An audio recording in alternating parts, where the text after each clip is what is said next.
Amit unique classes में आपका स्वागत करता हूं। आज हम जो देखेंगे वो ऑब्जेक्टिव क्वेश्चन को देखा जाएगा जो कि बोर्ड की दृष्टि से बहुत इंपॉर्टेंट है 2018-19 में, जैसा कि पूछा हुआ है।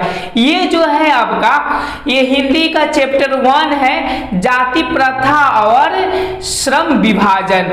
ओके, और यहाँ पर आपको एक नोट बता देते इसको समझाने के लिए। इसमें मैं अलग अलग प्रकार की जाति का नाम लूंगा, उस पर आप गौर ना कीजिएगा और समझने का आप लोग कोशिश कीजिएगा। चलिए बिना टाइम गंवाए हुए ही हम लोग क्वेश्चन को देखते हैं कि क्वेश्चन क्या कह रहा है। ये आपका जैसा कि बोल रहा है कि लेखक बेरोजगारी का प्रमुख और प्रत्यक्ष कारण किसे मानते हैं। कि मतलब कि यूं समझिए कि एक पार्ट का श्रम विभाजन और जाति प्रथा के लेखक कौन है, तो याद रखिएगा भीमराव अंबेडकर। ओके, ये यूं समझिए कि भारत में बेरोजगारी का प्रमुख और प्रत्यक्ष का मतलब सामने के कारण किसको मानते हैं। ओके, तो देखिए ये शिक्षा दिया था, शिक्षा को भी ये नहीं मानते, जनसंख्या को भी नहीं मानते, ये जो मानते वो किसको मानते, जाति प्रथा को मानते हैं। और ऐसा क्यों मानते हैं ये भी आपको कारण बता देते उनके अकॉर्डिंग। ओके, इसलिए मानते क्योंकि ये जाति जो होता है ना, ये व्यक्तियों को एक ही पेशा में बांध देता है। जैसे कि आप यादव है माना कि ओके,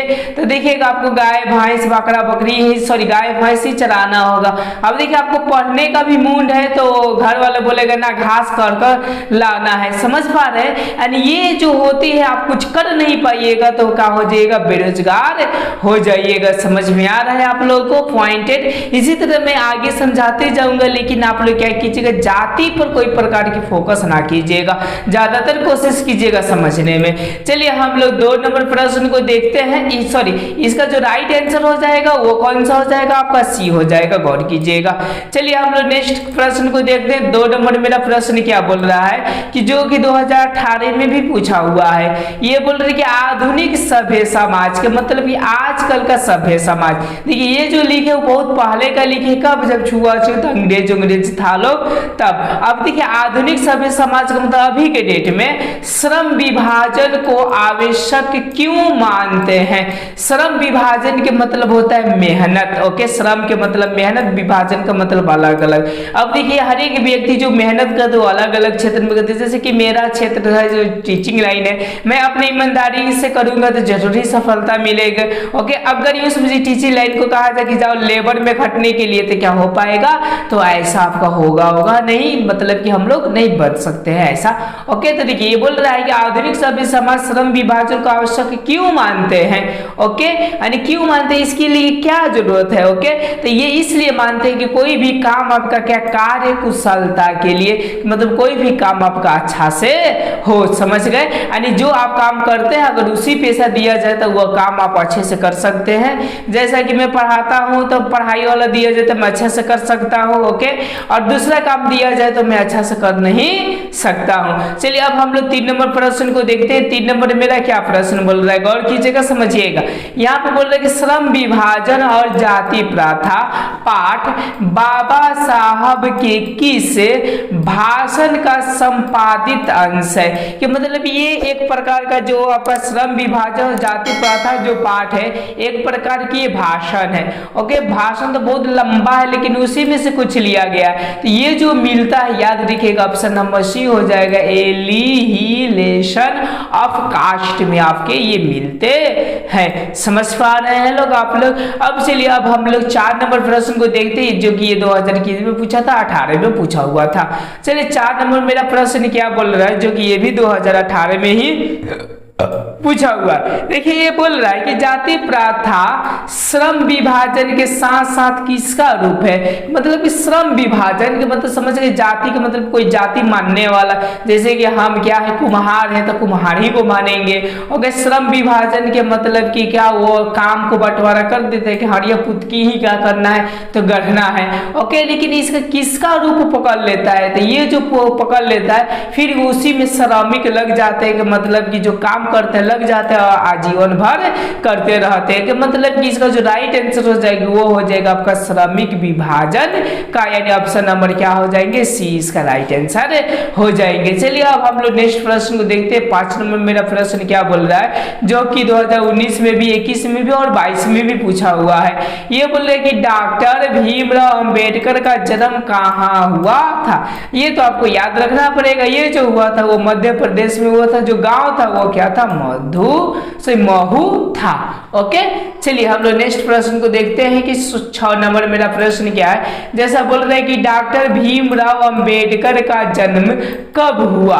ओके, ये 2019 में भी पूछा है, 20 में भी पूछा हुआ है। तो कब हुआ था, तो याद रखिएगा ये जो हुआ था ये 1891 में हुआ था। कैसे याद रखिएगा, 1, 8 और दोनों को जोड़ दीजिए तो क्या हो जाएगा, 9 हो जाएगा। ये वाला गला दीजिए, यानी 1891 में क्या हुआ था, तो इनका जन्म हुआ था। किनका, तो भीमराव अंबेडकर का। चलिए अब हम लोग 7 नंबर प्रश्न है हमारा कि डॉक्टर भीमराव अंबेडकर ने किस प्रथा को आर्थिक पहलू से खतरनाक माना है। आर्थिक, देखिए समझिए जरा गौर से, आर्थिक पहलू का मतलब हम लोग के अपनी लाइफ, ओके, तो कुछ ना कुछ तो अपनी लाइफ की प्रथा होती है। जैसे कि किसी का होता है कि बहुत बकाता है तो वो अपना आर्थिक पहलू हो गया, ओके। लेकिन उससे भी सबसे ज्यादा खतरनाक किसको मानता है, तो याद रखिएगा वो मानता है आपका जाति प्रथा। क्योंकि जाति एक ऐसा है ना, इस प्रकार का मानिए समझिए कि भारत के लोगों को जकड़ लेती है कि कोई काम करने की स्वतंत्रता देती नहीं। ये जितने भी कथन में बोल रहा हूँ, माना कि आप जो बातें सुन रहे भीमराव अंबेडकर के मुंह से ही सुन रहे हैं। ऐसा देखिए, दहेज प्रथा भी कोई आपका क्या है उतना खतरनाक नहीं, बाल विवाह भी प्रथा नहीं है, सती प्रथा भी नहीं है, लेकिन इसमें से सबसे ज्यादा जो है वो जाति प्रथा ही है। ये कौन मानते हैं, तो आपके भीमराव अंबेडकर जी मानते हैं। चलिए हम लोग नेक्स्ट प्रश्न को देखते हैं कि मेरा 8 नंबर मेरा क्या है प्रश्न।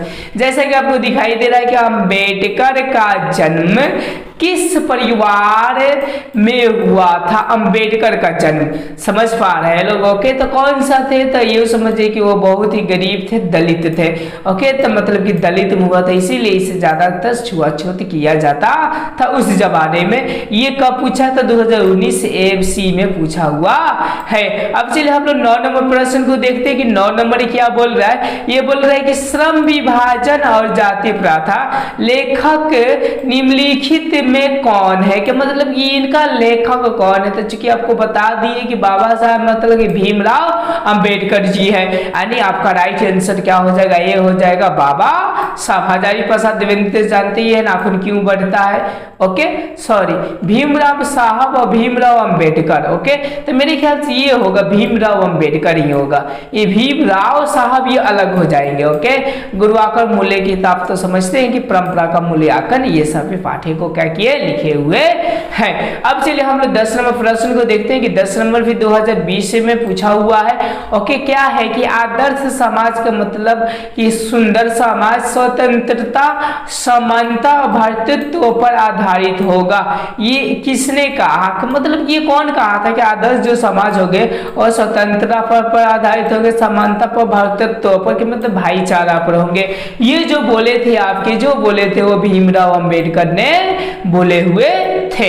अब चलिए हम लोग 11 नंबर प्रश्न को देखते हैं कि 11 नंबर मेरा क्या प्रश्न बोल रहा है। ये बोल रहा है कि मानव मुक्ति के पौधा किसे कहा गया है, मतलब मानव मुक्ति का प्रत्यक्ष किसको कहा गया है, जो कि 2000 आपका किस में पूछा है, 21 में पूछा हुआ है। तो ये जो कहा गया याद रखिएगा भीमराव अंबेडकर जी को ही कहा गया है। अब चलिए हम लोग 12 नंबर प्रश्न को देखते हैं कि 12 नंबर मेरा प्रश्न क्या बोल रहा है। ये बोल रहा है कि भारत में जाति प्रथा का प्रमुख कारण क्या है, कि मतलब कि भारत में लोग जाति प्रथा का माने समझिए कि क्यों अपनाते हैं, ओके, जाति का। तो देखिए सबसे जो पहला कारण हो जाएगा वो कौन सा हो जाएगा, बेरोजगारी हो जाएगा। क्यों, क्योंकि यहाँ पर लोग बेरोजगार बहुत ज्यादा है। गरीब तो समझिए कि सभी में होती है, अमीर तो होती ही है, उद्योग धंधा के सभी जगह कमी होता ही है, लेकिन ये जो है जाति को वो लोग अपना धर्म मान कर हम ये जाति है तो ये काम काम नहीं करेंगे, वो काम नहीं करेंगे, ऐसा कुछ बोलते तो समझिए कि बेरोजगारी का प्रत्यक्ष कारण बन जाता है। तो ये जो कह रहे हैं वो आपके भीमराव अंबेडकर जी ही कह रहे हैं, ये पॉइंट को आप लोग ध्यान रखिएगा। अब वो बोल रहा है कि आपका 13 नंबर की जाति प्रथा स्वाभाविक विभाजन नहीं है। स्वाभाविक मतलब प्राकृतिक इसको विभाजन नहीं किया है, क्यों नहीं किया है? ओके, तो देखिए ये ऐसा बोल रहे क्यों नहीं, देखिए भेदभाव के कारण तो नहीं हुआ है, ओके, शोषण के कारण ये भी नहीं हुआ है, गरीबी के कारण ये भी आपका स्वाभाविक विभाजन नहीं है, ये जो है ना, ओके, वो रुचि पर आधारित नहीं होने के कारण, मतलब कि समझिए जो जाति प्रथा है ना, माना कि मैंने एग्जाम्पल वही दिया कि कोई आपके क्या है यादव है, ओके, अब देखिएगा उनको शाम सुबह का पढ़ने का उनको मन कर रहा है, तो देखिएगा घर के लोग बोल देते ना घास करके लाओ, माल को क्या करो, लेदी लगाओ, ये लगाओ, वो लगाओ, तो बेचारा पढ़ नहीं पाते और इसी में इंक्लूड हो जाते। फिर बाद में चलकर मान लेते हैं कि 30 साल का एज हो गया, तो बताइए अब कौन से काम के लिए बच जाएंगे? तो कोई भी काम के लिए बचे उचेंगे नहीं, बेचारे को ठुट ठाई के काम करना पड़ेगा, कि मतलब कि रुचि पर उनके आधारित नहीं होंगे। ओके, चलिए अब हम लोग 14 नंबर प्रश्न को देखते हैं। 14 नंबर मेरा क्या बोल रहा है, जैसे कि आपको दिखाई दे रहा है कि जाति प्रथा का दूसरा रूप है, कि मतलब कौन सा दूसरा रूप है? ओके, तो जाति प्रथा एक प्रकार के क्या है, तो श्रम विभाजन भी है, क्योंकि पहले के लोग देखिएगा जो कास्ट के होते थे ना वही काम करते थे, मतलब कि कोई लोहार है तो लोहा पीटता था, भले उसको कमीनी हो या ना हो, समझ पा रहे हैं, जिसकी वजह से बेरोजगारी भी आपका बढ़ते गया। अब चलिए हम लोग 15 नंबर प्रश्न को देखते हैं कि 15 नंबर क्या बोल रहे हैं। बोल रहे हैं कि जातिवाद के पोषक, पोषको का मतलब समझ रही है कि पालने वाला, जातिवाद का मतलब कि जो कि जाति से अपना क्या करता है, प्रेम करता है, कि युग में भी कमी नहीं, मतलब इस युग में क्या कमी है बताइए, तो जरा गौर कीजिए। जैसे कि मैं आपका क्या कुम्हार हूँ, ओके, और देखिएगा मैं कितनों भी गलती कर दिया होगा, कुम्हार जाति का होगा तो मेरे ही पक्ष खींचता है। ये कब का जमाना का मैं बात कर रहा हूँ, जब ये पाठ आपका लिखाया था तब का, ओके। अब थोड़ा सा क्या हुआ है, बदला हुआ है। अब कह रहे हैं कि लेखक भीमराव अंबेडकर ने इसे क्या कहा है, ओके, कि मतलब बुरी बात है ये कहा है, कि आपत्तिजनक कहा है, कि विडंबना कहा है, तो ये कहा है आपका विडंबना, जो कि आपका देखिए फर्स्ट जो चैप्टर चालू होता है ना उसी में ये लिखा हुआ है। असली विडंबना के मतलब क्या होता है, तो आपको मैं बता दूं कि उपहास के मतलब ढकोसला, अंधविश्वास है। ओके, चलिए हम लोग नेक्स्ट प्रश्न को देखते हैं। 16 नंबर मेरा प्रश्न क्या बोल रहा है, जैसा कि यहाँ पर बोल रहा है कि श्रम विभाजन निश्चय ही सभ्य समाज के, श्रम विभाजन के मतलब जो व्यक्ति जो काम करता है उसको करने दीजिए। तो ओके बताइए ये सभ्य समाज की क्या है, तो ये आवश्यकता है, याद रखिएगा। ओके, स्वाभाविक उपेक्षा का मतलब बेइज्जती करना, कालिमा का मतलब अलग सा अर्थ होता है।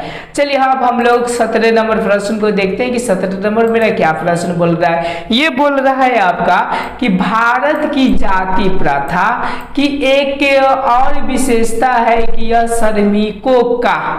श्रमिकों का क्या करती है, देखिए अस्वाभाविक विभाजन नहीं है, शोषण और दोहन दोनों करती है, विभिन्न रूप हमारे समक्ष रखते हैं, इनमें कोई नहीं। तो याद रखिएगा कि ये स्वाभाविक विभाजन नहीं, सॉरी अस्वाभाविक विभाजन नहीं है, मतलब प्राकृतिक द्वारा ये विभाजन करके नहीं आया आगे कि तुम जाओ तो यादवी में जाओ, तुम जाओ अहिरे में, तुम जाओ क्या कुम्हारे में, पंडिते में, कुर्मिये में, समझ पा रहे हैं आप लोग के मतलब कि ये सब आपको किए नहीं है। अब चलिए आगे हम चलते हैं 18 नंबर प्रश्न को देखते हैं क्या बोल रहा है। जैसा कि आपको दिखाई दे रहा है कि जाति प्रथा श्रम विभाजन का स्वाभाविक विभाजन इसलिए नहीं है, देखिए स्वाभाविक विभाजन इसलिए नहीं है कि यह मनुष्य की पर आधारित नहीं है, मतलब क्या चीज पर आधारित नहीं है, तो रुचि पर क्या है, तो आधारित नहीं है, इसीलिए स्वाभाविक विभाजन भी नहीं है।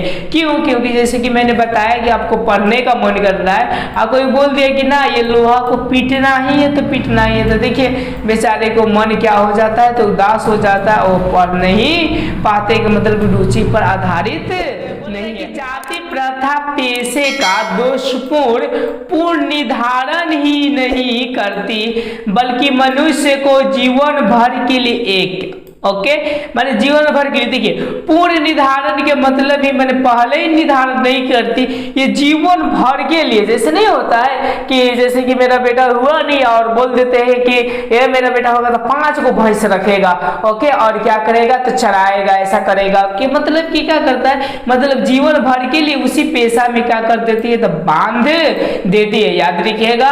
यूं समझिए कि 19 का आपका ए क्या हो जाएगा, राइट आंसर हो जाएगा। चलिए अब हम लोग नेक्स्ट प्रश्न को देखते हैं। 20 नंबर क्या बोल रहा है, जैसा कि ये बोल रहा है कि उद्योग धंधों की प्रक्रिया और तकनीक में नियंत्रण, विकास और कभी कभी अकस्मात क्या हो जाता है। जैसे कि उद्योग धंधे होते हैं, चाहे कोई तकनीक होते हैं, तो क्या हो जाता है कभी कभी, तो इन सभी में परिवर्तन हो जाता है। परिवर्तन का मतलब या तो बढ़ जाएंगे या तो उद्योग क्या हो जाएंगे, खत्म हो जाएंगे, यानी इसका ऑप्शन जो होगा ये हो जाएगा परिवर्तन। ओके सॉरी बी हो जाएगा।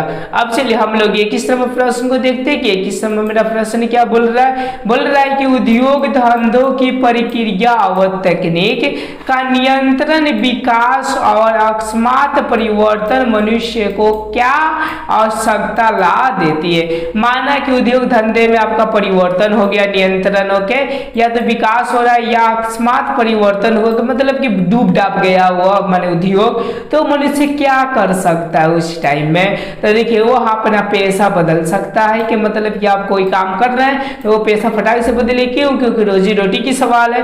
वो अपने श्रमिक को मजबूत कर सकता है, कि मतलब कि वो मेहनत ज्यादा कर सकता है। तो बुरी टाइम में याद रखिएगा मेहनत भी आपका ज्यादा किया जाता है।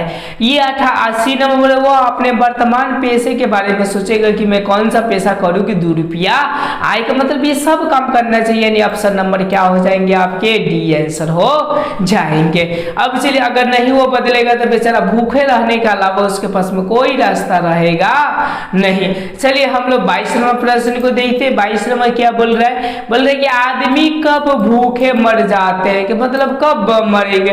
मान लेते हैं कि आप ईंटा पत्थर का क्या कर रहे हैं, समझिए कि कुम्हारी है, हरिया पुत की गोर रहे हैं, ओके, अब मान लेते खूब ले पानी खूब पानी, ओके, समझ पा रहे हैं आप लोग। तो हरिया पुत की तो न गहराएगा न उससे पैसा आएगा, तो हम लोग का रोजगार क्या हो जाएगा, बंद हो जाएगा, कि मतलब कि क्या हो जाएंगे, हम लोग भूखे मर सकते हैं। तो क्या, तो ये देखिए जब श्रमिक काम करना बंद कर दे तभी भी नहीं, ओके, वो आलसी हो जाए तभी भी नहीं, वो नहीं मानते इन दोनों को, ओके, एक्चुअली में तो होता है लेकिन मानते नहीं है। वो मालिक को विद्रोह करे ये भी वो नहीं मानते। तो क्या मानते भीमराव अम्बेडकर, कि जब उसे प्रतिकूल परिस्थिति में भी अपना पेशा बदलने की स्वतंत्रता न हो, मतलब कि प्रतिकूल परिस्थिति के मतलब वही हुआ कि इससे 1 रुपये की इनकम नहीं हो रहा, तो धड़ाक से बदल कर दूसरा पेशा करने का स्वतंत्रता नहीं मिलता है। ये जाति प्रथा और श्रम विभाजन के पाठ में लिखा हुआ है।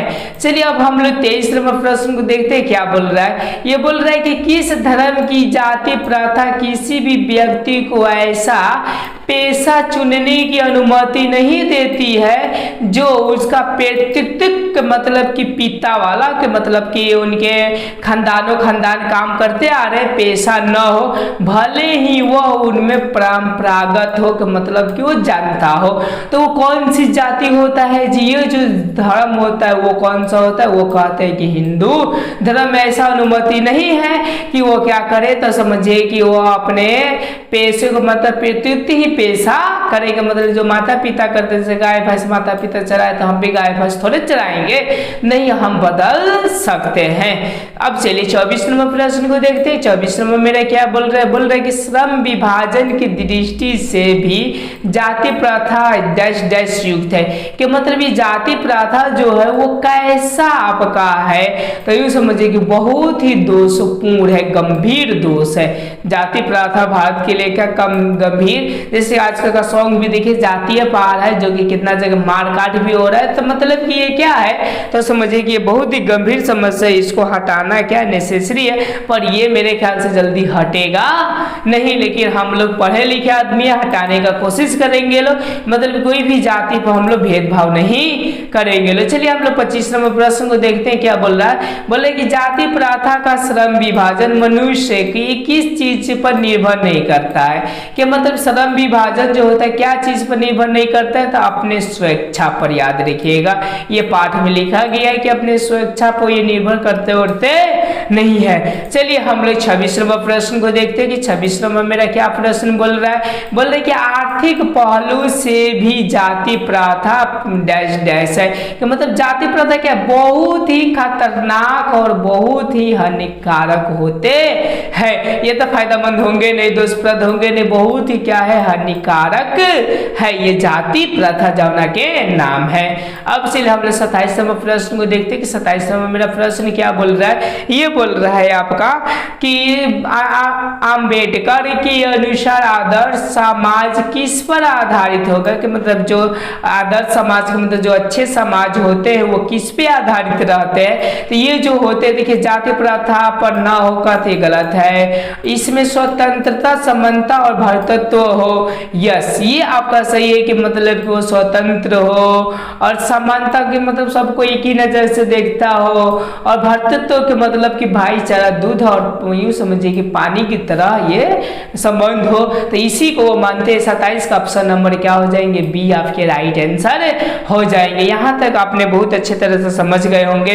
अब चलिए हम लोग 28 नंबर, अब हम देखते हैं 28 नंबर मेरा प्रश्न क्या बोल रहा है। बोल रहे कि भाईचारों का स्वाभाविक रूप क्या है, जैसे कि मैं बताया दूध पानी की तरह। ओके, तो एक दूसरे के भावनाओं को कद्र करना, ना कद्र करे कोनो फायदा ना हो तो वो समझे को होता नहीं। अब चलिए बी नंबर बोल रहे कि जिसमें दूध पानी का मिश्रण, मतलब कि ऐसा भाईचारा हो कि दूध में पानी मिलाने के बाद से पता ना चले, ऐसा होना चाहिए, तब समझिए कि ये भाईचारा का क्या है, तो स्वाभाविक रूप होते हैं। अब चलिए हम लोग 29 नंबर प्रश्न को देखते हैं। 29 नंबर मेरा क्या प्रश्न बोल रहा है। जैसा बोल रही कि सामूहिक जीवनचर्या की एक रीति तथा समाज के सम्मिलित अनुभवों को आदान प्रदान का नाम है, कि मतलब कि दिनचर्या की एक रीति और समाज की सम्मिलित, ये क्या चीज का भावनाओं का रूप है, कि मतलब कि मैं कुछ भी बोल दूं आपको, आप सुन ले और समझिए अनुभवों को समझे। तो कब जब आजादी मिलती है तब के मतलब कि ये स्वतंत्र का एक क्या है, तो नाम है, जिसमें हम लोग अपनी भावनाओं को दूसरे के सामने प्रकट कर सकते हैं। चलिए अब हम लोग 30 प्रश्न को देखते हैं कि 30 में मेरा क्या प्रश्न बोल रहा है। ये बोल रहा है कि भीमराव अंबेडकर के चिंतक के प्रेरक व्यक्ति थे, कि मतलब कि कौन ऐसे व्यक्ति है जो कि उनके चिंतक के क्या है, प्रेरक है। जैसे देखिए सबके लाइफ में कोई ना कोई ऐसे व्यक्ति होते हैं जिनका क्या है, सोच कर वो काम करते हैं। तो इनके जो लाइफ में है वो याद रखिएगा, वो जो है आपके कौन से जो थे, ये महात्मा गांधी थे। अगर मेरे लाइफ में देखी जाए ओके कौन है, तो ये सर है प्रेम सर, जो कि वो समझिए कि बहुत ही क्या किए थे, तो समझिए कि इन्हीं के मदद से आज मैं यहाँ तक हूँ। चलिए आगे हम लोग देखते हैं 31वां प्रश्न। 31वां क्या बोल रहा है कि भीमराव अंबेडकर की दृष्टि में लोकतंत्र की क्या आवश्यकता है, कि मतलब लोकतंत्र क्या होने चाहिए भीमराव के माने दृष्टि से। तो शिक्षित नहीं भी होंगे तो काम चला जाएगा। पता है कितना पढ़ा लिखा किसी की इज्जत ना करे तो क्या होगा, स्वस्थ रहे, मतलब कि स्वस्थ रहे या किसी को मारे काटे तो क्या ये सही है लोकतंत्र? नहीं। ज्ञानी हो और कुछ हो बोल देता हो तो ना हो, ये क्या होना चाहिए, तो लोगों के पारस्परिक मतलब एक दूसरे को श्रद्धा और सम्मान का भाव हो, कि मतलब वो इज्जत एक दूसरे के करे, तो वही क्या है आपका लोकतंत्र की आवश्यकता है। कि मतलब 31 का ऑप्शन नंबर क्या हो जाएगा, बी इसका राइट आंसर, सॉरी डी इसका राइट आंसर हो जाएगा। चलिए अब हम लोग 32वां प्रश्न को देखते हैं कि मेरा 32वां क्या प्रश्न बोल रहा है। जैसा कि ये बोल रहा है कि जाति प्रथा का दूषित सिद्धांत है, मतलब कि कौन ऐसा चीज है जो कि दूषित कर देता है। ओके देखिए एक दूसरे को विद्रोह करना ये तो है ही, लेकिन इससे भी हम लोग हार समझते हैं, सभी आपस में ईर्ष्या भाव का मतलब जलन ये भी है, लेकिन इससे भी सबसे हार्ड है कि गर्भ धारण के मतलब कि जब माँ समझिए कि वो क्या सॉरी जब कोई औरत माँ बनने वाली होती है उसी के समय से पहले ही, कि मतलब ऐसा नहीं कहते कि मेरा बेटा ये कहते इंजीनियर बनेगा, ये बनेगा, फलाना चिलाना, ओके, तो पहले के लोग पहले ही पेशा में क्या कर देते थे, तो निर्धारित कर देते थे कि मतलब कि 32 को जो राइट आंसर हो जाएगा वो ऑप्शन नंबर कौन सा हो जाएगा, सी हो जाएंगे। ओके, गर्भधारण के ही समय मनुष्य की पेशा पर क्या कर दे, निर्धारित कर दिया जाता है। ओके, अब चलिए हम लोग 33वां प्रश्न को देखते हैं कि 33वां मेरा प्रश्न क्या बोल रहा है। देखिए गौर कीजिए, ये बोल रहे हैं कि लेखक की दृष्टि में आदर्श समाज कैसा होना चाहिए, मतलब कैसा होना चाहिए। तो मैंने आपको बताया कि स्वतंत्रता, समानता और भ्रातृत्व का भाव होगा तो वो कौन सा होते हैं, तो आदर्श समाज आपके होते हैं। अब चलिए हम लोग 34वां प्रश्न को देखते हैं कि 34वां प्रश्न क्या बोल रहा बा, तो ये बोल रहा है कि अंबेडकर की दृष्टि से भाईचारे का वास्तविक रूप कैसा होगा।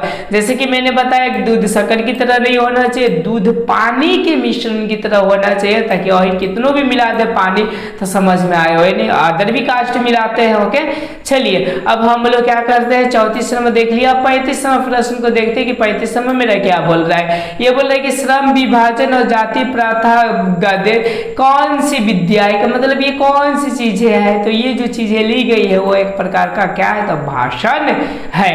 ओके, चलिए 36वां हम लोग प्रश्न को देखते हैं कि 36वां जो कि 2021 में पूछा है तो 22 में पूछा हुआ है। ये बोल रहे हैं कि भारतीय संविधान का निर्माता किसे माना जाता है, तो चूंकि आप लोग सदियों से जानते आ रहे हैं किसको माना जाता है, तो भीमराव अम्बेडकर को माना जाता है। अब चलिए अब हम लोग 37वां प्रश्न को देखते हैं कि 37वां नंबर प्रश्न क्या बोल रहा बा। ये बोल रहा है कि बाबा साहब भीमराव अम्बेडकर का जन्म किस राज्य में हुआ था, तो याद रखिएगा मध्य प्रदेश में हुआ था, यही इनका क्या था, राज्य था। इससे संबंधित जितने भी प्रश्न था मैंने करा दिया। अगर वीडियो अच्छा लगे तो लाइक सब्सक्राइब अपने दोस्तों के साथ शेयर जरूर करें।